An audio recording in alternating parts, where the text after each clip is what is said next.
ഈ ഉത്തരാധുനികത കടന്നു വരുന്നൊരു ഘട്ടം എനിക്ക് തോന്നുന്നു ഇവർക്ക് വലിയ പ്രമേയങ്ങളുണ്ട് അതിനകത്ത്. അപ്പോൾ ഞാനിപ്പോൾ അതിനെ തള്ളിക്കളയാൻ വേണ്ടി പറഞ്ഞല്ല, അവർക്ക് സോഷ്യലിസ്റ്റ് ആശയങ്ങളോടുള്ള പ്രമേയങ്ങൾ, അല്ലെങ്കിൽ അക്കാലത്തെ ഈ പറയുന്ന അസ്തിത്വ ദുഃഖം പോലുള്ള വിഷയങ്ങൾ, അല്ലെങ്കിൽ വിശ്വാസം, രാഹിത്യം, വിശ്വാസം, ഇങ്ങനെ ഒരുപാട് കാര്യങ്ങൾ അവർക്ക് പറയാനുണ്ടായിരുന്നു. പക്ഷേ ഈ ഉത്തരാധുനിക കവിതയിൽ നിങ്ങളുടെ പ്രത്യേകിച്ച് ആ കാലത്തെ കവികൾ എന്തിനെയാണ്, പ്രമേയം തന്നെ എന്തിനെയാണ് മുഖ്യമായി അഭിമുഖീകരിക്കാൻ ശ്രമിച്ചത്? അതിനകത്ത് രണ്ട് കാര്യങ്ങളുണ്ട്. ഒന്ന്, ഈ നമ്മുടെ ഈ നക്സലേറ്റ് കാലഘട്ടം എന്ന് പറയുമ്പോൾ അത് സമ്പൂർണ്ണമായിട്ട് അത് മാവോയിസമോ അല്ലെങ്കിൽ മാർക്സിസമോ വെച്ചുള്ളതല്ല. അതിനകത്തേക്ക് അസ്തിത്വവാദം കടന്നു വരുന്നുണ്ട്.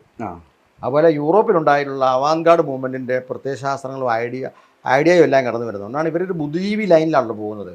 അതെ അതെ.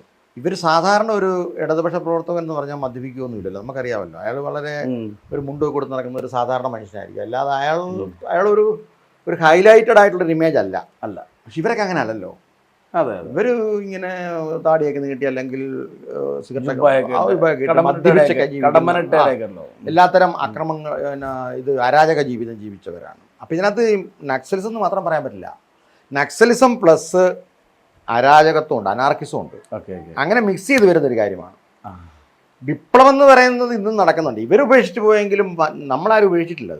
അത് ശ്രദ്ധിച്ചു കഴിഞ്ഞാൽ നമുക്ക് മനസ്സിലാവും. അപ്പം ദളിത് മേഖലയിൽ കവിതകൾ വരുന്നു, സ്ത്രീ മേഖലയിൽ കവിതകൾ വരുന്നു, ആദിവാസി മേഖലയിൽ കവിത വരുന്നു. ഇതൊരു വിപ്ലവമാണ്, ഇതൊരു നിശബ്ദ വിപ്ലവമാണ്. കാരണം അത് ഉത്തരാധുനികക്കെതിരെയുള്ളൊരു കൗണ്ടർ ആയിട്ടുള്ളൊരു ആശയമാണ്. അതായത് ഇവർ ഉദ്ദേശിക്കുന്നതിലേക്ക് അപ്പുറത്ത് വിപ്ലവം മാറി. ഇവർ പറഞ്ഞത് തന്നെ വേറെ തരത്തിലേക്ക് അത് പലതായിട്ട് ഡിവൈഡ് ചെയ്യപ്പെട്ടിട്ട് ദളിത് മേഖല, ആദിവാസി മേഖല, അല്ലെ സ്ത്രീ മേഖല, ഇങ്ങനെയുള്ള രീതിയിലേക്ക് ആ ട്രാൻസ്ജെൻഡറിൻ്റെ പ്രശ്നങ്ങൾ അത് മാറ്റം ഉണ്ടാക്കുന്നില്ല. വലിയ മാറ്റമല്ലേ ഉണ്ടാക്കുന്നത്? അതല്ലേ വിപ്ലവം. വിപ്ലവം എന്നുള്ളതിന് ഇപ്പോഴാണ് ഈ റവല്യൂഷൻ എന്ന് പറയുന്നത്, നിശബ്ദമായ റവല്യൂഷൻ. ഈ വലിയ ഐഡിയോളജിയുടെ ഭാരം താങ്ങാതുള്ള മനുഷ്യർക്ക് അറിയാവുന്ന പോലെ മനുഷ്യരുടെ ജീവിതം തന്നെ റവല്യൂഷൻ ആണല്ലോ. എവല്യൂഷൻ റവല്യൂഷനും ഉണ്ടല്ലോ. അപ്പോൾ ആ ഒരു റവല്യൂഷൻ ഉണ്ട് ഇപ്പോൾ. ഈ കവിതയിലെ ഇപ്പോൾ അതിൽ പ്രമേയപരമായി മാത്രമല്ല ഘടനാപരമായി വലിയ മാറ്റം. അതായത് ഇപ്പോൾ അയ്യപ്പൻ്റെ കവിത ഗദ്യ കവിതകളാണ്. അത് അക്കാലത്ത് അങ്ങനെ ആൾക്കാർക്ക് ഒരു അക്കാഡമിസ്റ്റുകൾക്കല്ലാതെ പൊതുജനങ്ങൾക്ക് അങ്ങനെ മനസ്സിലായില്ല, തള്ളിക്കളഞ്ഞില്ല.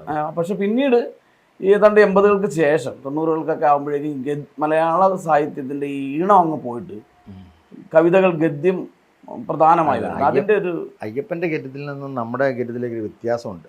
അയ്യപ്പൻ്റെ ഗദ്യം എന്ന് പറയുന്നത് ഭാഷ വളരെ ഓർണമെൻ്റലാണ്, ആലങ്കാരികമാണ്. അതായത് കവിതയ്ക്കകത്ത് വേറെന്തോ ഒരു എഫക്റ്റ് ഉണ്ട്. ഇപ്പം ഇലകളായി നാം പുനർജനിക്കുമെങ്കിൽ ഒരേ വൃക്ഷത്തിൽ പിറക്കണം, അപ്പം പുനർജനിക്കുക, ഇങ്ങനെയുള്ള സാധനം തന്നെ ഇന്നില്ല. പുനർജനി എന്ന് പറഞ്ഞ സംഗതിയേ ഇല്ല. അപ്പം ആരും ചിലരൊക്കെ ചുമ്മാ ഇങ്ങനെ പറയുന്നേ ഉള്ളൂ. അല്ലാതെ പുനർജനിക്കും ഞാൻ അടുത്ത ജന്മത്തിൽ നമുക്ക് കാണാനൊക്കെ ചുമ്മാ പറയുന്നതാണ്. അപ്പം നമ്മൾ ചില കാമുകന്മാരൊക്കെ പറയല്ലേ, ഈ ജന്മത്തിൽ നമുക്ക് ജീവിക്കാൻ പറ്റില്ല, അടുത്ത ജന്മത്തിൽ ചുമ്മാ പറഞ്ഞാ, രണ്ടുപേരും ചുമ്മാ പറയുന്നതാ. അവർക്കറിയാം. കാരണം അടുത്ത ജന്മം എന്ന് പറഞ്ഞാൽ ഒരു കാലത്തുണ്ടായ ഒരു വേറെ തരം കൺസെപ്റ്റാണ് ഈ അടുത്ത ജന്മം. അത് പൊതുവെ ഭാരതത്തിലുണ്ടായിരുന്നു. അതിന്റെ ഭാഗമായിട്ട് ബുദ്ധനിലും അത് വരുന്നുണ്ട്, പുനർജന്മം എന്നൊക്കെ പറയുന്നത്. അതായത് അതിങ്ങനെ പറഞ്ഞ് മനുഷ്യനൊക്കെ തീർത്തു, പറഞ്ഞ് തീർക്കാമല്ലോ.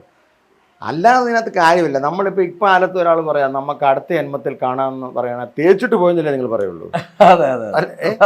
അപ്പം അതാണ് അടുത്ത ജന്മം എന്നൊക്കെ ഉള്ളതെന്നില്ല. ആ ഒരു ഇലകളായി നാം പുനർജനിക്കുമെങ്കിൽ, ഇവിടെ ഇലകളായി നാം പുനർജനിക്കുമെന്ന് ആരും പറയില്ല ഇന്നത്തെ കാലത്ത്. വേണേ പറയാം അടുത്ത ജന്മത്തിൽ ഞാനൊരു കുതിരയായിട്ട് ജനിക്കാം എന്നൊക്കെ പറയാം. യാഥാർത്ഥ്യമായിട്ട് ബന്ധം ഇലകളായി നമ്മൾ ജനിക്കേണ്ട കാര്യമില്ലല്ലോ. ഒരു ജീവിയായിട്ടെങ്കിലും ജനിക്കണ്ടേ? അപ്പൊ അടുത്ത ജന്മത്തിൽ ഞാൻ ചിലപ്പോൾ ഒരു കുതിരയാകാൻ സാധ്യതയുണ്ടെന്ന് പറഞ്ഞാൽ ഓക്കെ. ഈ രീതിയിൽ ഭാഷ മാറി.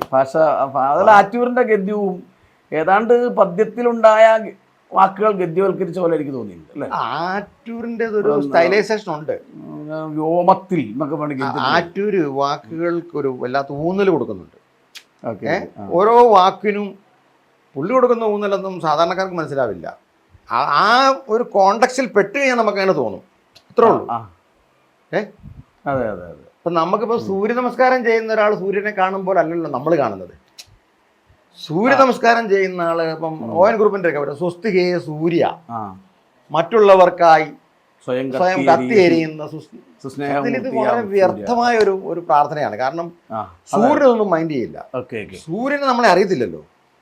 ഓക്കെ സൂര്യന് ഭൂമിയെ അറിയത്തില്ലല്ലോ. ഇവരൊക്കെ വിചാരിക്കുന്നത് സൂര്യൻ്റെ ആരണ്ടാണ് ഭൂമി എന്നാ. ഒരു ബന്ധവുമില്ല ഇവർ തമ്മിൽ. ഓക്കെ കാരണം സൂര്യനൊരു മൈൻഡില്ല, ഭൂമിക്കൊരു മൈൻഡില്ല. ഇത് വസ്തുക്കളാണ്. അതെ അതെ. സൂര്യൻ്റെ പ്രകാശം ഭൂമിക്ക് കിട്ടുന്നുണ്ടെങ്കിൽ ഭൂമിക്ക് കൊള്ളാം, അത്രേ ഉള്ളൂ. അല്ല സൂര്യൻ അവിടുന്ന് പ്രകാശം കൊണ്ട് വിടുന്നൊന്നുമില്ല. പുറത്തേക്ക് വിടുന്നുണ്ട്, അത് ഇവിടെ കിട്ടുന്നുണ്ടെന്നുള്ളത് നമ്മുടെ ഭാഗ്യം. അതെ അതെ അതെ. അത് ഓൻകുറിപ്പ് ഇവിടെ വന്നിട്ട് പറയുകയാണ്, സ്വസ്തി ഹേ സൂര്യ മറ്റുള്ളവർക്കായി. ഇപ്പൊ സൂര്യനെ ദേവനായിട്ടാണ് കാണുന്നത്. അതാണ്. നമ്മളങ്ങനെയല്ല. നമ്മളൊക്കെ ചെറുപ്പത്തിൽ ഈ വെയിൽ കായുമായിരുന്നല്ലോ, ഭയങ്കര തണുപ്പുള്ള ജനുവരിയിലൊക്കെ. അപ്പൊ നമ്മളൊരിക്കലും സൂര്യ നമസ്കാരത്തിന്റെ രീതിയിലല്ല, അത് വെയിൽ കായാണ്. അതെ അതെ. അത് വെയിൽ എന്ന് പറയുന്നത് കുറച്ചു മുമ്പ് ചൂടായിട്ട് പൊള്ളി എഴുന്നേറ്റ് പോകും. അപ്പൊ ആ രീതിയിലൊരു യാഥാർത്ഥ്യമാണ് നമുക്ക്, അല്ലാതെ നമുക്കൊരു യാഥാർത്ഥ്യമല്ല. പുരാണങ്ങളിൽ നിന്ന് പിടിവിട്ടു അല്ലേ? പിന്നെ നക്ഷത്രം ഇപ്പൊ നിങ്ങൾ പറയാം, അടുത്ത ജന്മത്തിൽ നമുക്ക് 2 കൂട്ടുകാരാണ്, നമ്മൾ വലിയ കൂട്ടുകാരാണ്. അടുത്ത ജന്മത്തിൽ നമുക്ക് 2 നക്ഷത്രമായിട്ട് ആകാശത്തിൽ ഒന്ന് പോടാവുകയും നമ്മൾ എന്നാ പോലെ പറയാം. ഇതൊക്കെ വല്ലോ ഈ ലഹരി അടിച്ചിട്ട് പറയാമെന്നല്ലാതെ നമ്മള് ന്യായമായ രീതിയിൽ അങ്ങനെ പറയുന്നില്ല. അപ്പൊ നമ്മൾ കുറച്ചുകൂടെ ഭൗതികതയിലേക്ക് വന്നു. ഇന്നാ പറഞ്ഞ നമുക്കറിയാമല്ലോ, 10 രൂപ ഉണ്ടെങ്കിൽ നമുക്ക് ഒരു കാര്യം നടക്കുള്ളൂ. നമ്മുടെ പൈസ വേണം. കാരണം ഒന്ന് ഒരു ഭിക്ഷ തേടിയ പോലും ജീവിക്കാൻ പറ്റില്ല, സംശയമാണല്ലോ ആൾക്കാർക്ക്. അപ്പം ഭിക്ഷക്കാരനാണെന്ന് നമ്മൾ ചെന്ന് കഴിഞ്ഞാൽ ആൾക്കാർ പറയും ഇത് യഥാർത്ഥ ഭിക്ഷക്കാരനാണോ സംശയമാണെന്ന് പറയും. അതെ അതെ അതെ. അതുകൊണ്ട് നമ്മുടെ ഒരു 10 രൂപ ഉണ്ടെങ്കിൽ അപ്പം യാഥാർത്ഥ്യബോധം വന്നു കഴിഞ്ഞു. അതെ അതെ. കുട്ടികൾക്കാണെങ്കിലും പഠിക്കണമെന്നുള്ള ബോധം വന്നു. കുറേയേറെ പിള്ളേർക്ക് അങ്ങനെ വന്നിട്ടുണ്ട്. ജോലി വേണം, പഠിക്കണം, എന്തെങ്കിലും തൊഴിൽ ചെയ്യണം. അതുകൊണ്ട് പിള്ളേരെല്ലാം ഇവിടെ ആഹാരം വിറ്റും ആഹാരം കൊണ്ട് സുഖിയൊക്കെ ഇല്ല, ആഹാരം കൊണ്ട് നടക്കുന്ന അങ്ങനെ ജീവിക്കുന്നു. അല്ലാതെ സാധനങ്ങൾ കൊണ്ട് നടക്കുന്നവരങ്ങനെ ജീവിക്കുന്നു. കാരണം ജീവിതത്തിൻ്റെ ഒരു യാഥാർത്ഥ്യത്തിലേക്കാണ് ഇന്ന് പോയിരിക്കുന്നത്. ഈ യാഥാർത്ഥ്യം അയ്യപ്പൻ്റെ കവിതയിൽ വരില്ല. കാരണം അയ്യപ്പൻ ഒരു പണി ചെയ്യലായിരുന്നല്ലോ. അയ്യപ്പൻ നല്ല കവിതയുണ്ടാക്കാൻ നോക്കുമ്പോൾ നല്ല കവിതകളാണ്, ഇല്ലെന്ന് ഞാൻ പറയുന്നത്. ഇതൊരു ആന, നമുക്ക് ചിന്തിക്കാൻ പോലും പറ്റാത്ത പ്രണയത്തിന്റെ അങ്ങേറ്റം അല്ലേ? മരിക്കും വരെ അല്ലേ, ഞാൻ മറന്ന് എന്ന് വെച്ചാൽ ഞാൻ മരിച്ചിട്ടുണ്ടാവും എന്നൊക്കെ പറയുന്നത്. സത്യത്തിൽ അയ്യപ്പൻ എന്ന് പറയുന്നത് MD യുടെ ഒക്കെ ഒരു തുടർച്ചയാണ്. MD യുടെ ഒക്കെ നോവലിലെ തൊഴിലില്ലായ്മ ഉണ്ടല്ലോ, അതിന്റെ വേറെ അയാൾ തൊഴിലെടുക്കുകയല്ലോ. എന്നാലും നമ്മൾ നോക്കുമ്പോൾ അയ്യപ്പനെ കുറിച്ച് ഒരാൾ പറഞ്ഞു കഴിഞ്ഞാൽ എന്ത് പറയും? അയ്യപ്പന് തൊഴിലില്ല, തൊഴിലില്ലായ്മ ഉണ്ടല്ലോ. തൊഴിലില്ലായ്മ എന്തുകൊണ്ടുണ്ടായി? തൊഴിലെടുക്കാത്തത് കൊണ്ടുണ്ടായി. അതെ അതെ, അത് വളരെ പ്രധാനമാണ്. വളരെ പ്രധാനമാണ്. അത് ഞാൻ പറഞ്ഞില്ല, എൻ്റെ ഒരു വീക്ഷണം അനുസരിച്ച് ഈ ലോകത്ത് തൊഴിലില്ലായ്മ എന്ന വിഷയം ഇല്ല. പ്രതിഫലത്തിന്റെ പ്രശ്നം ഉണ്ടാകും. പ്രതിഫലത്തിന്റെ പ്രശ്നമുണ്ട്, ഇഷ്ടപ്പെടുന്ന തൊഴിലില്ല. ഞാനിപ്പോൾ ഒരു തൂമ്പാടുത്ത് ഈ വഴി നന്നാക്കി നിങ്ങൾ എനിക്കൊന്നും തരില്ലായിരിക്കാം, അപ്പം എനിക്ക് പ്രതിഫലം ഇല്ല. അതുകൊണ്ട് നിങ്ങൾ എൻ്റെ ദയനീയ അവസ്ഥ കണ്ടിട്ട് എനിക്ക് വൈകുന്നേരം ആകുമ്പോൾ ഒരു 1000 രൂപ പിരിച്ചു തരികയാണെങ്കിൽ എനിക്ക് തൊഴിലില്ലായ്മയില്ലല്ലോ.